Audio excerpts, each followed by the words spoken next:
I think I saw a commercial maybe of parodying a James Bond commercial, like, we have, this on you. And I just was thinking, like, it's so funny how they always use leverage to get, information out of the spy or the police officer or whoever they're interrogating.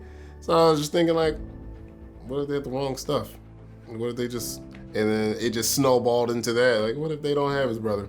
What if and you just keep taking all these things away from the antagonist to the point where the antagonist doesn't feel scary anymore, and they're just kind of a joke.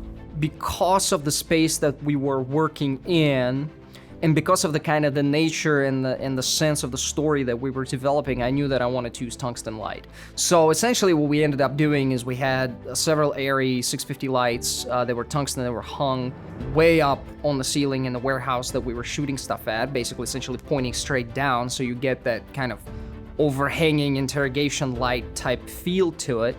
And then I balanced the whole scene with a 2K tungsten through an 8x silk to basically diffuse and just bring the ambience of the room up.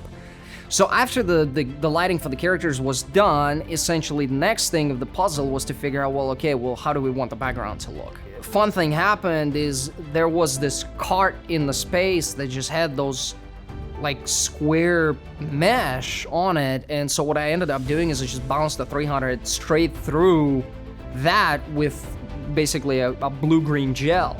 So that added extra layer of separation between the foreground and the background, as well as add a little bit of color to the otherwise kind of gritty looking mundane scene. At the end of the day, you're lighting for the story, and I think that this specific lighting that Steve and I picked, I think works really well. I'm a director who is so focused on the visual that I tend to overlook audio, which is a terrible thing to do, because it's half of the picture. So what I've learned to do is pick people that I never have to worry about.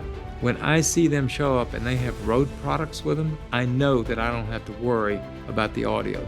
Essentially, the boom mics, the RØDE NTG4 Plus, which we used on this, was not only helpful because it is a battery-powered mic, so I didn't have to rely on a phantom power from the recorder, but also because the pickup pattern is actually incredibly good and it delivers a very rich, deep sound, which is incredibly good for dialogue. I think when I'm writing it in my head, I get kind of overwhelmed, like, how am I gonna do this? How am I gonna get a gun? How am I gonna make this sound effect? And there's a lot of people that are around you that have resources and talents that if you just ask for help, they're there. So Put it out there. Yeah, just put it out there and don't be afraid to say, hey, this is my idea. You guys wanna help me?